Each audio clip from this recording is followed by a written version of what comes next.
Sa ngalan ng Ama at ng Anak at ng Espiritu Santo. Amen. Sumainyo po ang Panginoon. At sumaiyo rin. Mga kapatid, tinitipon tayo bilang mga kaanib ng angka ng Diyos. Dumulog tayo sa mawaing Panginoong nagpapatawad ng lubos.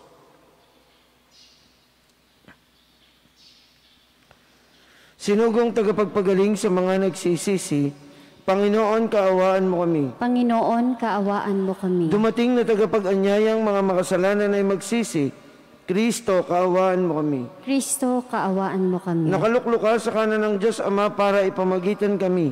Panginoon, kaawaan mo kami. Panginoon, kaawaan mo kami. Kaawaan nawa tayo ng makapangyarihang Diyos, patawarin nawa tayo sa ating mga kasalanan, at patnubayan tayo sa buhay na walang hanggan. Amen. Manalangin tayo.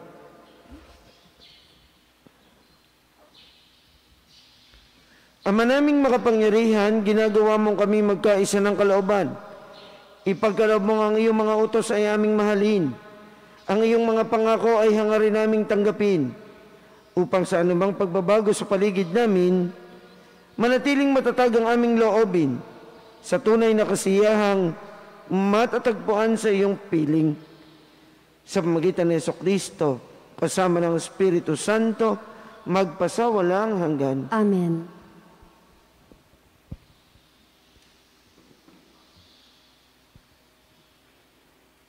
Pagbasa mula sa unang sulat ni Apostol San Pablo sa mga taga-Tesalonica. Tiyak na natatandaan pa ninyo, mga kapatid, kung paano kami gumawa at nagpagal araw-gabi para hindi kami maging pasanin ni numan. Samantalang ipinahayag namin sa inyo ang mabuting balita. Saksi namin kayo at gayon din ang Diyos na kami ay tapat, mabuti, at ganap sa pakikitungo sa inyo. Na mga sumasampalataya, tulad ng alam ninyo, kami naging parang ama na bawat isa sa inyo. Pinalakas namin ang inyong loob. Inaliw kayo at hinimok na mamuhay ng tapat sa paningin ng Diyos na humirang sa inyo upang makahati sa kanyang kaharian at kaluwalhatian. Ito pa ang lagi naming ipinagpapasalamat sa Diyos nang ipangaral namin sa inyo ang kanyang salita. Tinanggap ninyo ito bilang tunay na salita ng Diyos at hindi ng tao. Ano pat ang bisa nito ay nakikita sa buhay ninyong mga sumasampalataya. Ang salita ng Diyos. Salamat sa Diyos. Salmong tugunan. Ako'y inyong siniyasat, kilala mo akong ganap. Ako'y iyong siniyasat, kilala mo akong ganap. Saan ako magpupunta upang ako'y makatakas? Sa banal mong espirito'y hindi ako makaiwas. Kung langit ang puntahan ko, pihong ika'y naroroon. Sa Sheol ay naroon ka, kung doon ako mangangalong. Ako'y iyong siniyasat, kilala mo akong ganap. Kung ako ay makalipad, umiwas na pasilangan, o kaya ang tirahan ko'y ang duluhan ng kanluran.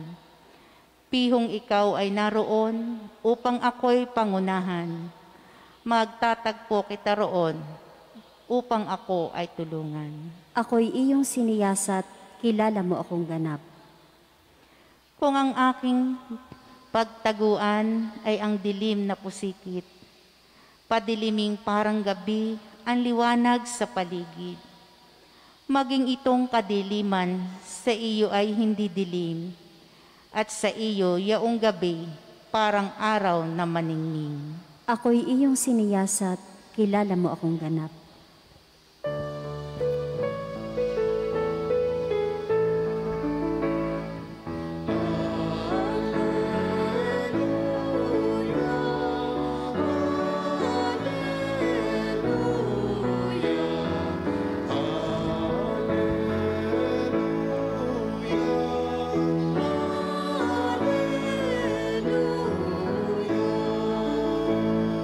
Lubos na magtatama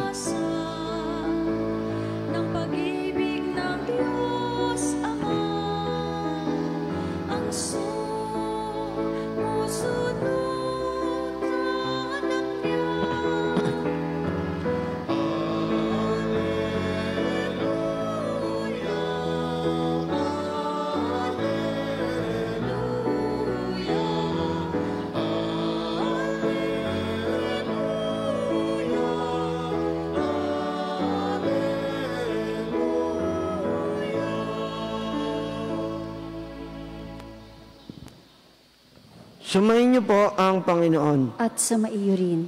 Ang mabuting balita ng Panginoon ayon kay San Mateo. Papuri sa iyo, Panginoon.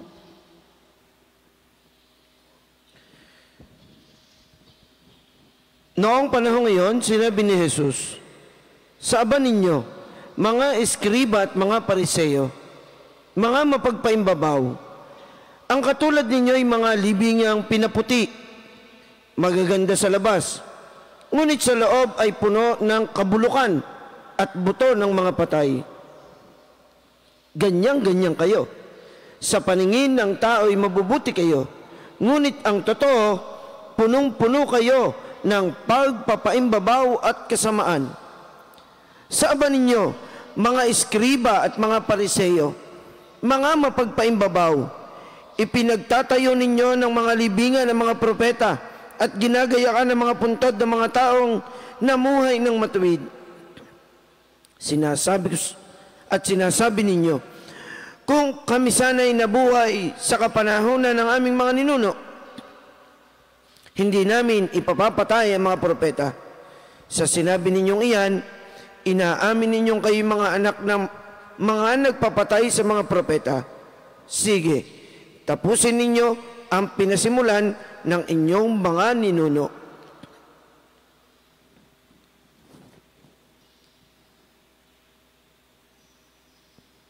Mga kapatid, ang mabuting balita ng Panginoon. Pinupuri ka namin, Panginoong Heso Kristo. Magandang umaga po sa lahat. Gayon din sa mga sumusubaybay sa atin sa Facebook, sa ating virtual Holy Mass, sa mga nakikinig sa atin sa ating mga barangay chapel. Isang mapagpalang umaga po. Sa panahon po ngayon, sa makabagong panahon, kung ilalapat natin ang mensahe ng Ebanghelyo, napakahirap pong malaman ng original at saka ng Japex. Napakahirap malaman kung alin ang totoo at kung alin ang gaya-gaya. Kahit po yung mga sikat na produkto ngayon ay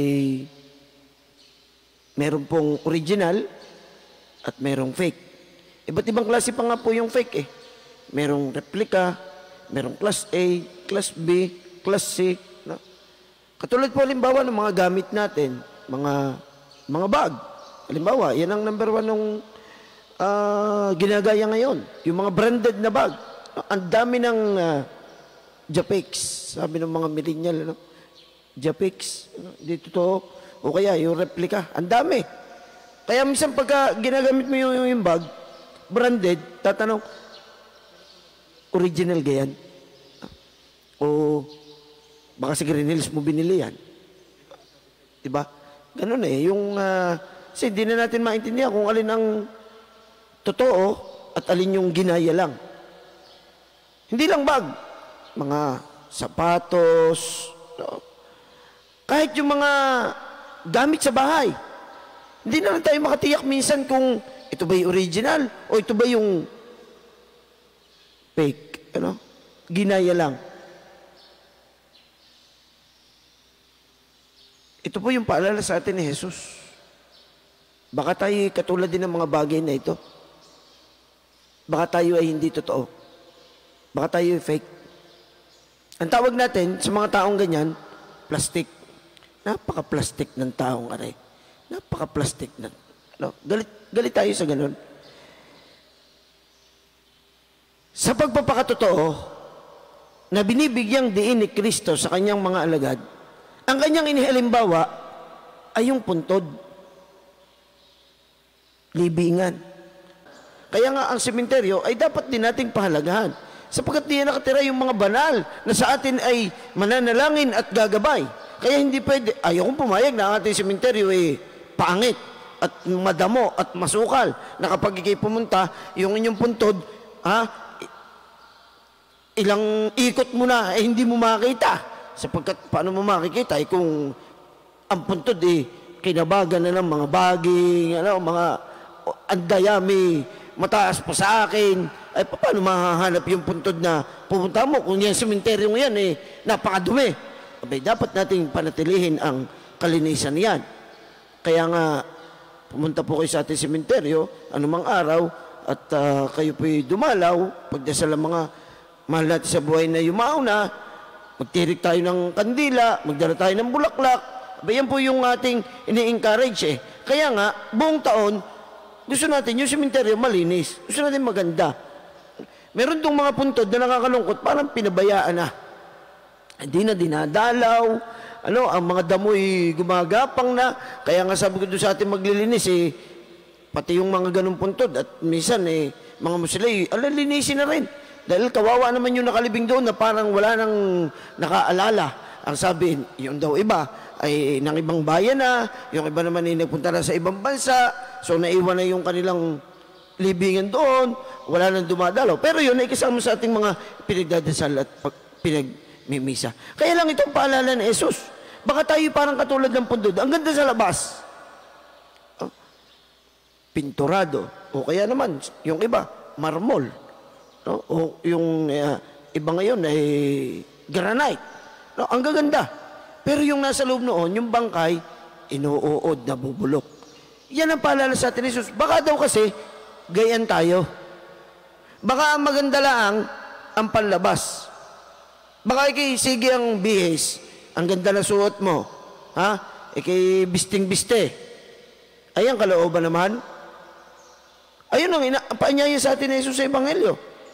Oo nga't walang masama na alagaan natin ang ating katawan. Panatilihin ang ganda o ang kapugian. Wala nga maniwalang ako yung 47 na. Para daw akong 46 lang.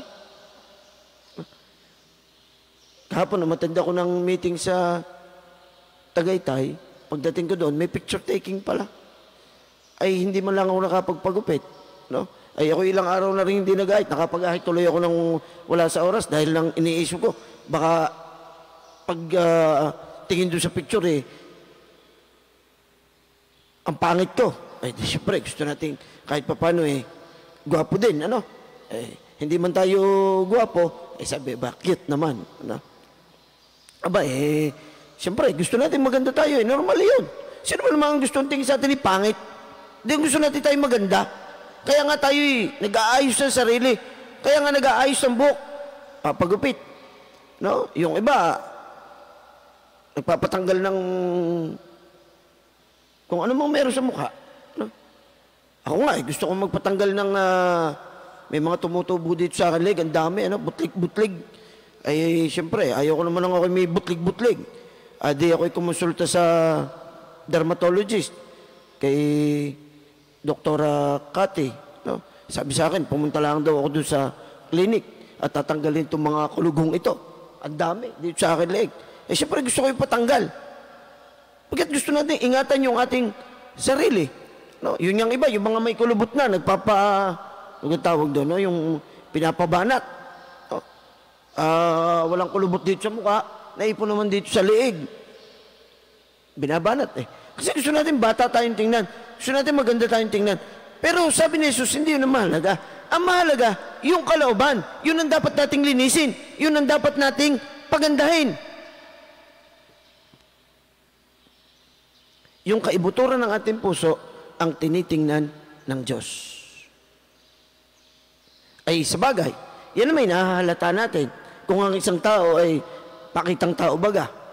O, iba ang nasa kalooban kaysa nakikita sa kanyang ginagawa. Iba ang nasa kalooban kaysa naririnig natin sa kanyang sinasabi. Kaya nga, sa ating pagmamatsyag, naoobserbahan natin, nako, itong taong ito ay Japex ito. Bakit Japex? Naririnig mo, walang magandang sinasabi sa kapwa. Panay ang pamumula, panay ang paninira. Ha? Pero ang ganda ng suot, ang ganda ng damit, formal na formal. Pero pakinggan mo yung mga sinasabi niya, ay nako po. Ha? Wala kang magandang maririnig sa kanya, mga sinasabi. Ay, di ibig sabihin bumubukal yun mula sa kanyang kalooban. Kaya nga, titingnan natin kung busilak baga ang puso natin. Ayun na mahalaga eh. Kaya nga, walang masama na tayong magpaganda ng panlabas na anyo. Pero ang unahin natin ay yung ating puso, yung ating kalooban. At yun tinitingnan ng Diyos. Yun ang mas mahalaga sa Kanya. Huwag tayong maging pakitang tao.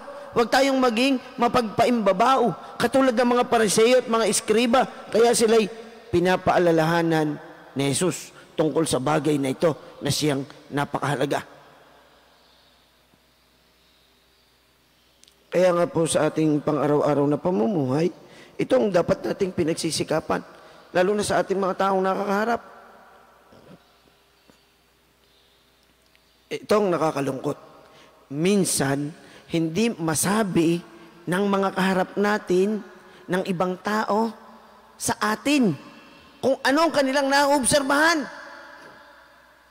Kaya pag talikod natin, yung hindi nasabi sa atin ay sinasabi sa ibang tao. At minsan, hindi tayo aware. Kaya kung inyong matatandaan, sinabi ni Jesus, tinanong ni Jesus ang kanyang mga alagad anong sinasabi ng mga tao tungkol sa atin? Alam, minsan, kapula-pula na pala ang ugali natin, hindi pa natin alam. Minsan, mali na ang ating sinasabi at ginagawa, hindi pa natin napapansin. Yung mga nakakaharap natin na nakakapansin, sinasabi tuloy sa iba dahil hindi masabi sa atin. O di kayo yun ang sabi ko nakakalungkot. No? Kapag ikaw laging nandito sa simbahan, sa unahan ka pa naman nakaupo, kitang-kita ka ng mga tao dito. Pero yung palang lahat ng nasa iyong likod, kung ano-ano palang pula ang sinasabi tungkol sa iyo. Hindi dahil sila'y magaling mamula, kundi nakikita nila ang tunay mong ugali. Kita nila ang tunay mong gawi. Kaya yung mga tao, ikaw ang pinag-uusapan. Napakasakit po noon. Kaya nga ako ay lagi kong sinasabi, ano sinasabi ng mga tao tungkol sa akin? Ako po interesado na malaman kung ano yung mga criticism. Sapagkat baka mamaya, mali na pala ang aking ginagawa. Hindi na maganda ang naririnig sa akin. Hindi sinasabi sa akin ang harapan. Tapos ako pala'y pinag-uusapan pag ako'y nakatalikod. Hindi po maganda yon. Ayoko ng gayon. Sabagay, ako naman po may panuntunan sa aking buhay mula pa nung pagkabata, na ako'y magpapakatotoo. What you say is what you get. At kung ano narinig nyo sa akin, yun talaga ang gusto kong sabihin. Hindi ako magkukunwari. Hindi ako magbabalat kayo. Lalo tigit sa lahat, hindi ako magpapaka-plastic.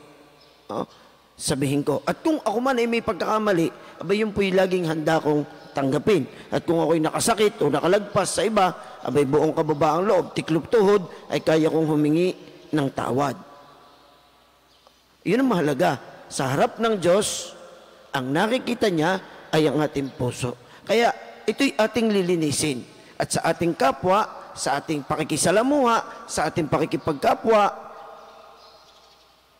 isang malinis na puso ang ating handang laging dapat na ialay sa iba, sa ating kapwa. Hilingin natin sa Panginoon na tulungan tayong maging tapat sa ating mga ikinikilos. Panginoon, basahin mo ang aming mga puso at tugunin mo kami. Panginoon, basahin mo ang aming mga puso at tugunin mo kami.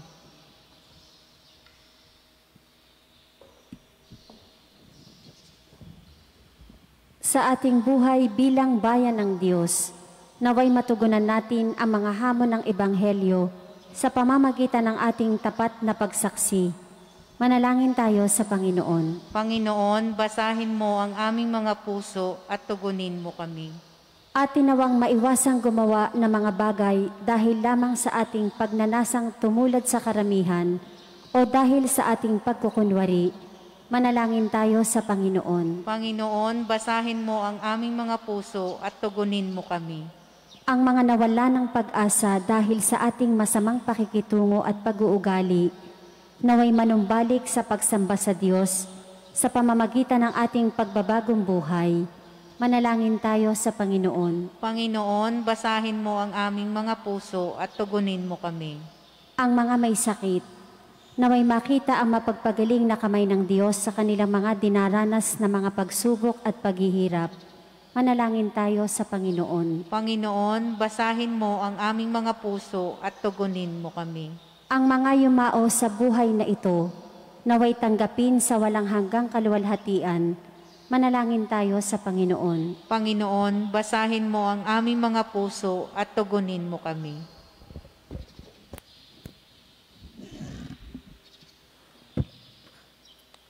Ama, tulungan mo kaming sambahin ka ng may katapatan sa aming puso at makalapit kami sa iyo, sa Espiritu at sa katotohanan. Hiniling po namin ito sa magitan ng Jesucristo na aming Panginoon. Amen.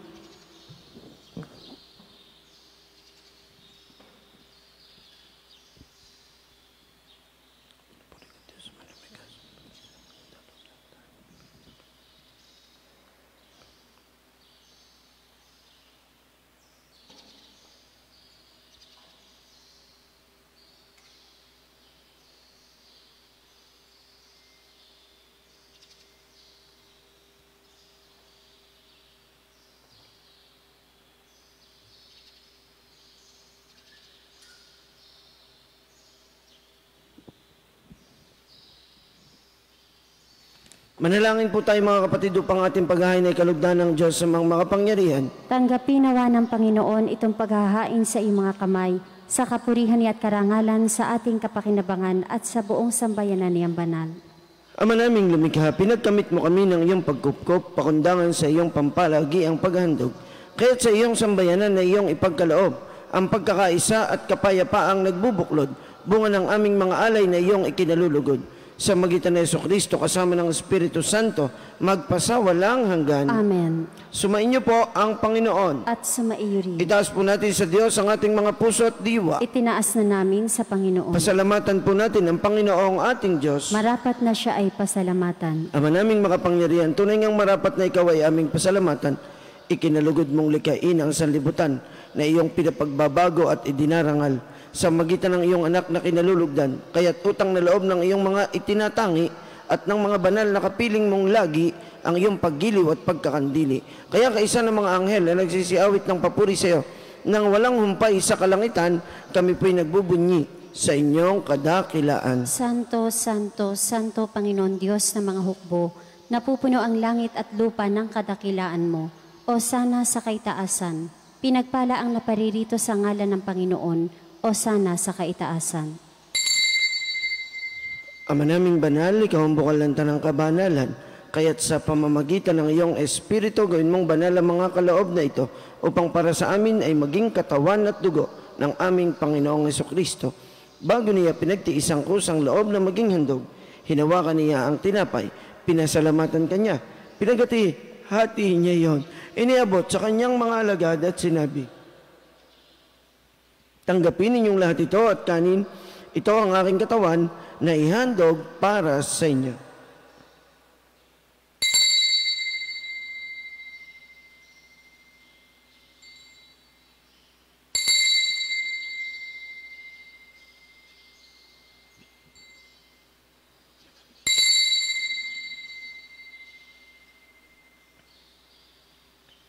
Gayon din naman ang matapos ang hapunan, hinawakan niya ang kalis. Muli kanyang pinasalamatan, iniabot niya ang kalis sa kanyang mga alagad at sinabi, tanggapin ninyong lahat ito at inumin. Ito ang kalis ng aking dugo ng bago at walang hanggang tipan. Ang aking dugo na ibubuhos para sa inyo at para sa lahat. Sa ikapagpapatawad ng mga kasalanan, gawin ninyo ito sa pag-alaala sa akin.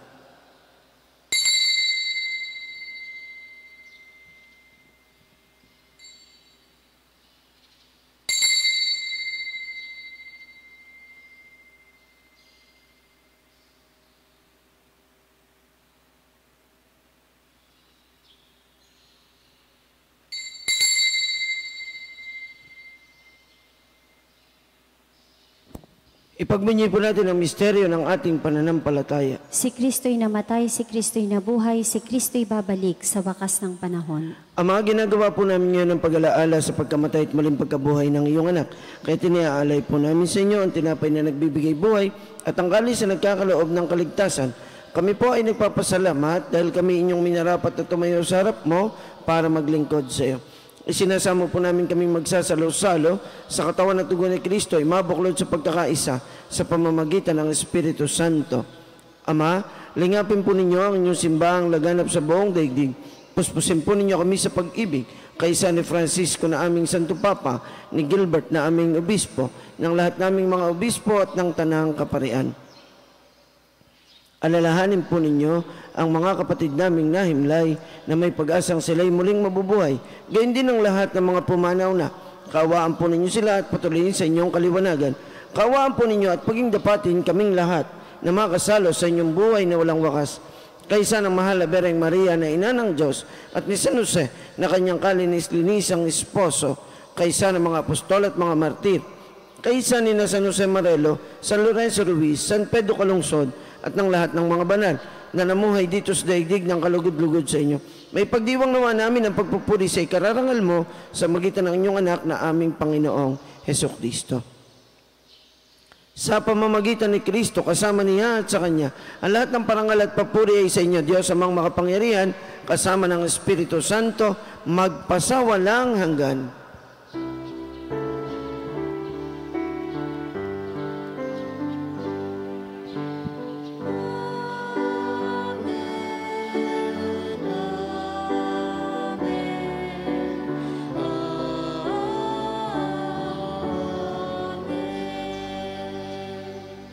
Tinuro po sa atin ng ating Panginoong Hesukristo na ituring at tawagin natin ng Diyos bilang ating Ama, buong kababaang loob, idulog natin sa Kanya ang lahat nating mga panalangin, kahilingan at mga pagsusumamo.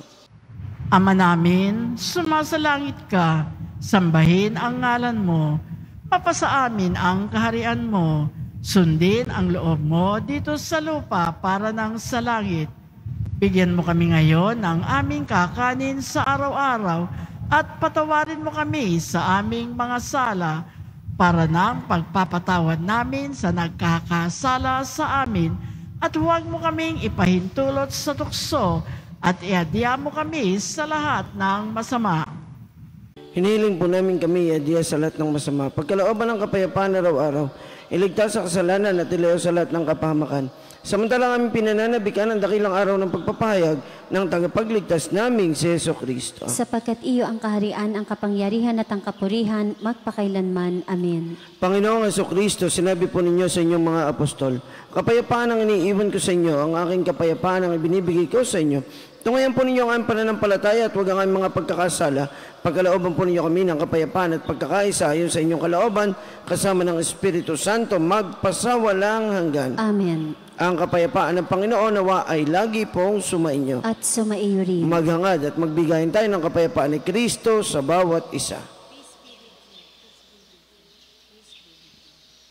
Kordero ng Diyos na nag-aalis ng mga kasalanan ng sanlibutan, maawa ka sa amin. Kordero ng Diyos na nag-aalis ng mga kasalanan ng sanlibutan, maawa ka sa amin. Kordero ng Diyos na nag-aalis ng mga kasalanan ng sanlibutan, ipagkaloob mo sa amin ang kapayapaan.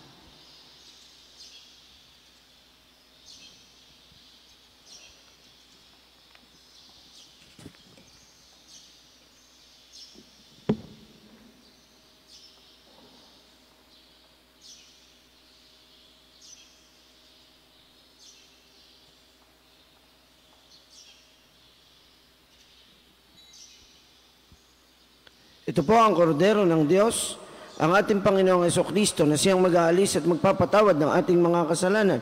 Mapapalad po tayong lahat na inaanyayahang magkasalo sa kanyang banal na piging. Panginoon, hindi ako karapat-dapat na magpatuloy sa iyo, ngunit sa isang salita mo lamang ay gagaling na ako. Ang katawan ni Kristo. Amen. Panginoong Hesus, ako ay nananalig na ikaw ay nasa kabanal-banalang sakramento sa altar. Iniibig kita ng higit sa lahat at minimithi kong tanggapin ka sa paraang espiritual dahil hindi ko kayang tanggapin sa panahon ngayon ang iyong katawan at dugo sa banal na sakramento. Kahit man lang sana ay matanggap kita sa paraang espiritual sa aking puso.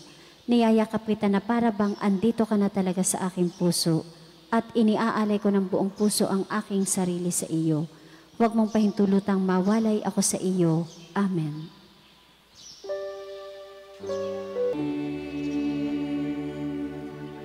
Mahabagin at mapagmahal na Ama, nagsusumamo kami sa iyo upang hilingin ang iyong patnubay laban sa COVID-19 na nagpapahirap sa marami at kumitil na ng mga buhay. Tunghayan mo kami ng may pagmamahal at ipag-adya kami ng iyong mapaghilom na kamay mula sa takot sa kamatayan at karamdaman. Itaguyod mo kami sa pag-asa at patatagin sa pananampalataya. Gabayan mo ang mga dalubhasang naatasan na tumuklas na mga lunas at paraan upang ihinto ang paglaganap nito. Nagpapasalamat kami sa mga bakunang naisulong sa patnubay ng iyong mga kamay. Pagpalain mo ang aming mga pagsisikap na mawakasan ng mga bakuna ang pandemya sa aming bayan. Patnubayan mo ang mga lumilingap sa may sakit upang ang kanilang pagkalinga ay malaki pa ng husay at malasakit. Pagkalooban mo sila ng kalusugan sa isip at katawan, katatagan sa kanilang paninindigang maglingkod at ipagsanggalang sa karamdaman. Itinataas namin ang mga nagturusa, makamtanawa nila ang mabuting kalusugan. Lingapin mo rin ang mga kumakalinga sa kanila. Pagkamitin mo ng kapayapaang walang hanggan ang mga pumanaw na. Pagkalooban mo kami ng biyaya na magtulong-tulong tungo sa ikabubuti ng lahat. Pukawin sa amin ang pagmamalasakit sa mga nangangailangan. Sa pagdamay at malasakit namin sa bawat isa, malampasan nawa namin ang krisis na ito at lumago sa kabanalan at pagbabalik loob sa iyo. Hinihiling namin ito sa pamamagitan Hesukristo na nabubuhay at naghaharing kasama mo at ng Espiritu Santo, Diyos magpasawalang hanggan. Amen. Dumudulog kami sa iyong patnubay, mahal na Ina ng Diyos. Pakinggan mo ang aming mga kahilingan sa aming pangangailangan at ipag-adya mo kami sa lahat ng kasamaan, maluwalhati at pinagpalang Birhen. Amen. Mahal na Birhen, mapagpagaling sa may sakit. Ipanalangin mo kami. San Jose, Ipanalangin mo kami. San Rafael Arcangel, Ipanalangin mo kami. San Roque, Ipanalangin mo kami. San Lorenzo Ruiz, Ipanalangin mo kami. San Pedro Calungsod. Ipanalangin mo kami.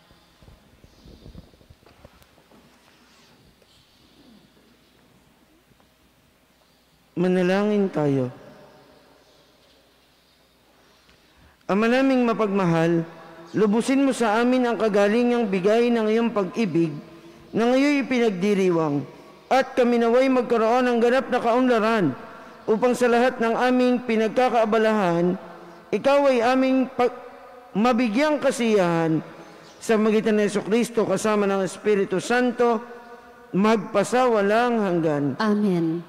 Sumainyo po ang Panginoon. At sumaiyo rin. At nawa ay pagpalain po kayong lahat ng makapangyarihan at lubhang mapagmahal nating Diyos, ng Ama at ng Anak at ng Espiritu Santo. Amen.